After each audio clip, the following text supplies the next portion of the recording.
Welcome to the podcast of our EXIL project, an initiative co-funded by the European Union bringing together universities, organizations, and communities to create innovative educational solutions and support systems for students in crisis situations. Through our stories and inspirations, we aim to build a more inclusive and supportive academic environment. Tune in and join us. Hello and welcome to all our listeners.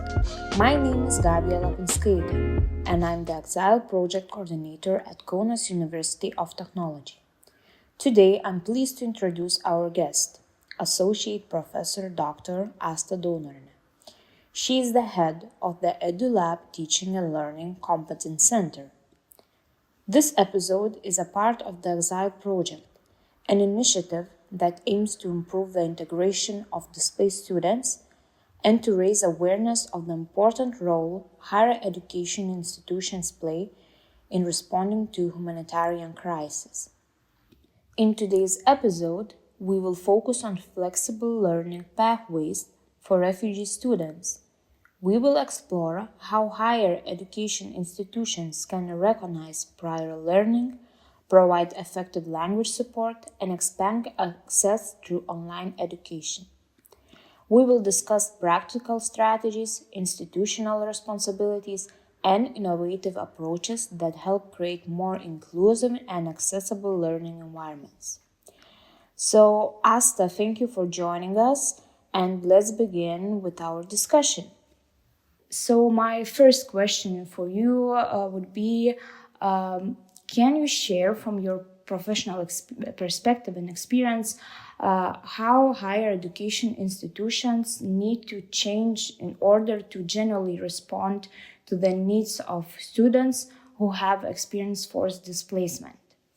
Hello, everybody. So good to be with you, Gabija. Thank you for the invitation.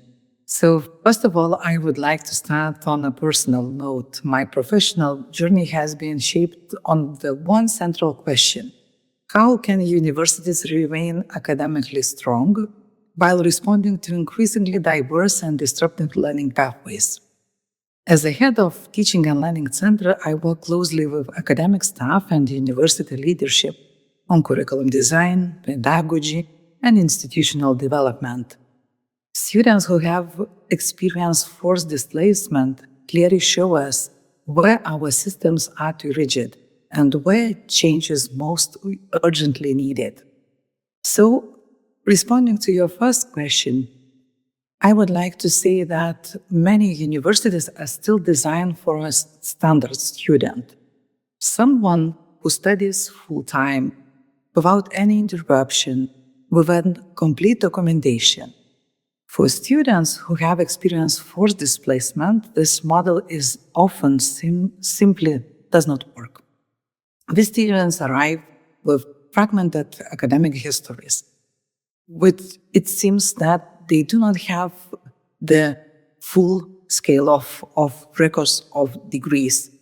It is uninterrupted degrees, missing documents, different curriculum structures, and often several transitions without a short period of time.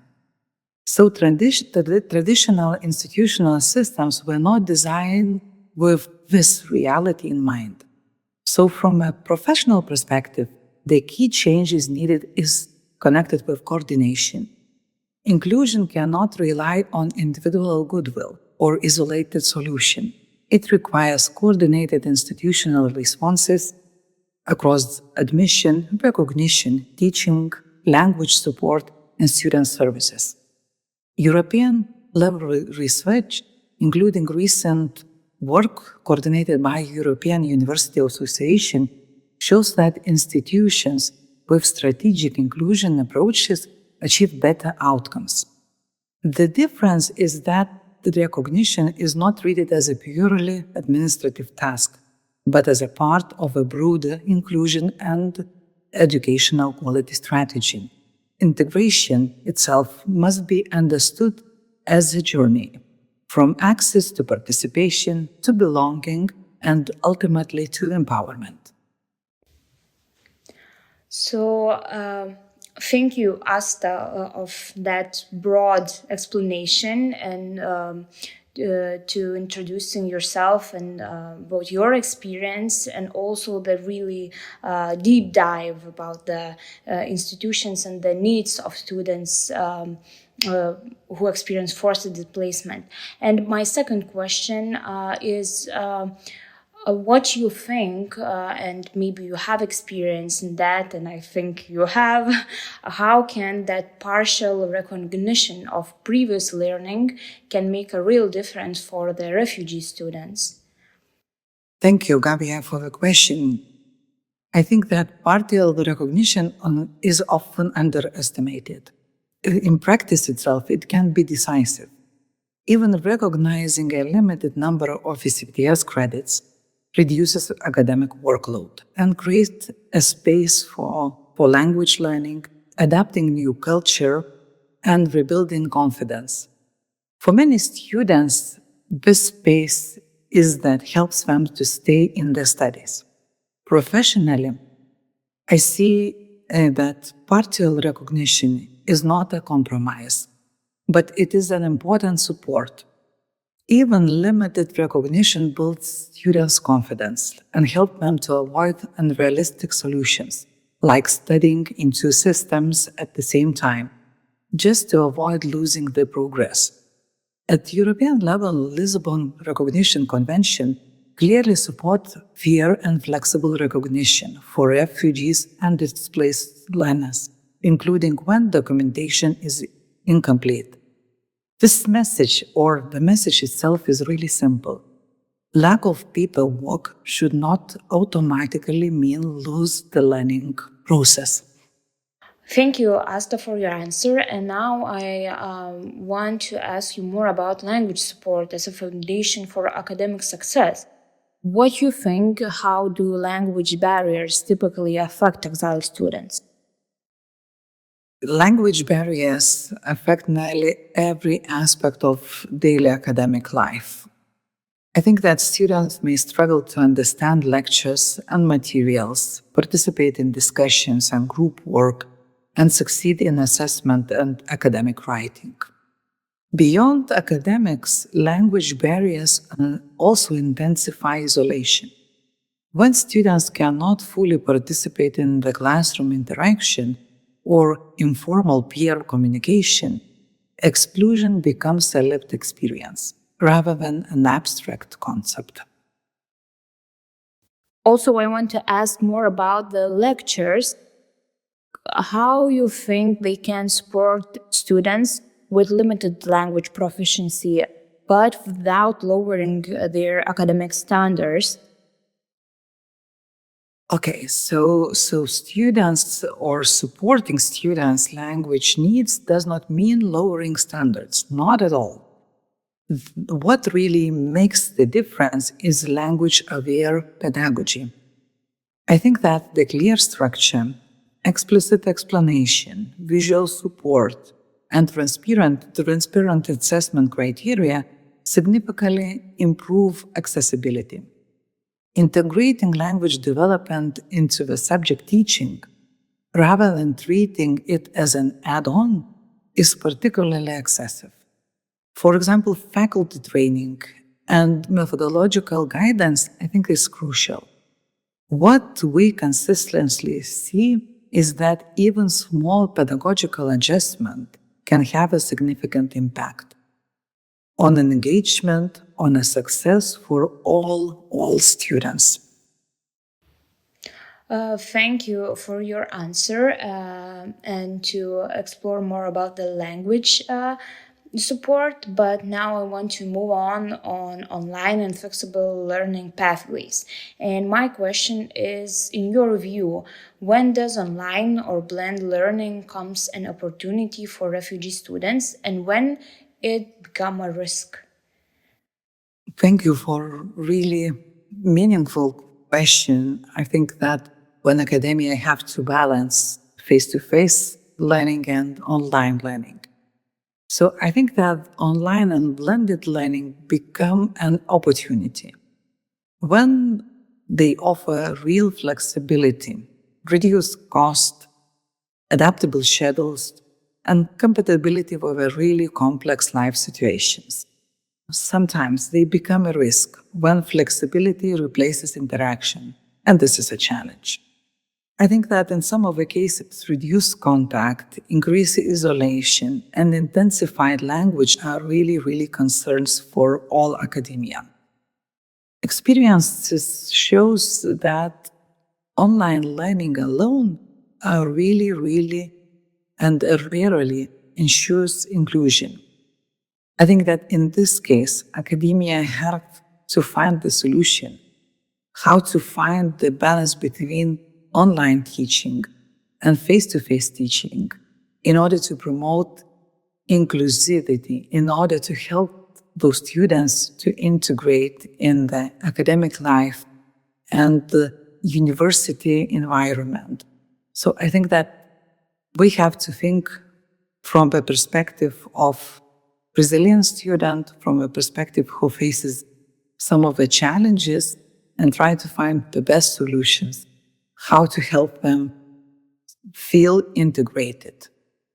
And you mentioned that about the isolating part. So my next question is about what you think, what conditions need to be in place to ensure that online learning remains inclusive rather than isolating, because we had our own experience in COVID-19 and other cases by ourselves. But as we're talking in a case of EXIL students, what you think, what conditions have to be done to make it like in the proper way, not the isolating way?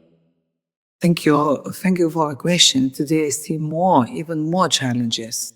So not only, thinking about the post-COVID experience, but also thinking about the artificial intelligence who came in line with our lives and academic community life as a whole. So I think that definitely inclusive online learning requires really intentional design. And I am speaking as an expert point of view of teaching and learning. A combination of online and face-to-face interaction is really particularly important. I was slightly mentioning it, but sometimes it needs orientation and onboarding activities. And I think that both orientation and onboarding activities helps to understand the student's expectation. And in some of the cases, I would say that it would be really great to have both experience on site. But if the university does not have, for example, such kind of a possibility, definitely we have to think how to help our students to navigate through institutional systems. Because from institution to institution, it differs. And sometimes it causes some of the challenges. I think that the really clear and facilitated onboarding part helps to reduce isolation. And while additional academic and language support, it will help also our students to maintain engagement. So that's why, for example, universities offer different language courses, national language courses, which help students at least to learn some of the basic phrases, to feel much more integrated rather than, excluded from academic life. So in this case, the clear structure and expectations are really essential. Students need to know what is required of them, and then they can find support. And for that support, the higher education institutions and our university itself is really responsible and feels responsible and does a lot to help our students to feel much more included, even if they choose online learning pathway.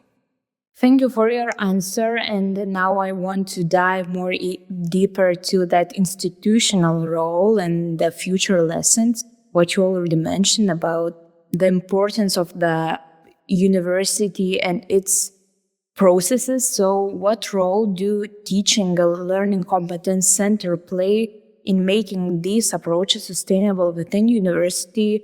Or you can tell about our university case. Thank you. Thank you for the question, which particularly connects me with university. So I think that the teaching and learning competences centers or teaching and learning excellence centers so plays a really important role in making sustainable solutions or creating sustainable solutions. I think that we support a lot pedagogical development at our university. And Teaching and Learning Excellence Center usually helps to make a good practices sustainable and helps to move towards inclusion rather than, staying in the individual initiatives. So I think that in our case, we do a lot talking with our teachers, trying to link the inclusion with teaching innovation, with teaching practices, with teaching quality. So we're trying to bring on the discussion different questions and to discuss different situations, like what do we feel in certain cases, how we as the teachers, for example, have to interact with different scenarios in the classrooms. So I think that this is a part of our institutional culture, not just, an emergency responses. This is a sustainable practices, what we do, what we talk about with our community, what we care about, and what kind of different elements do we bring into the classroom, or even we recommend to bring into the classrooms.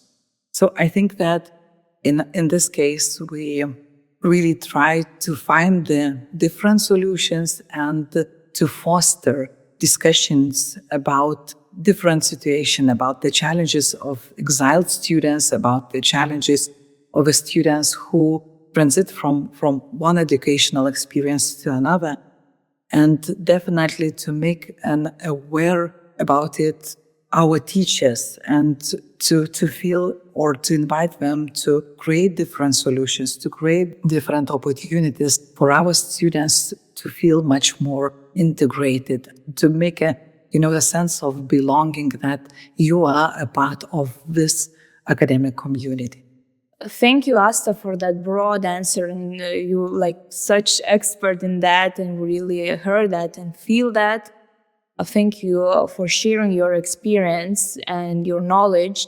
I would ask you about your final thought about this topic, the final word before ending this podcast episode.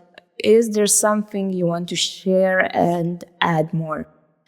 Thank you, Gabija, for this opportunity to discuss a really, really important question for the whole academic community. So I think that, and I hope that listeners can take away from this discussion that diversity and flexibility and diversity and inclusion are not exceptions to academic excellence. They are really, really important conditions for it. Supporting students with disruptive learning journeys through recognition, language support, and meaningful flexibility is not simply an act of solidarity. It is an investment in quality, relevance, and resilience of higher education. And it is the future of our societies. So thank you so much.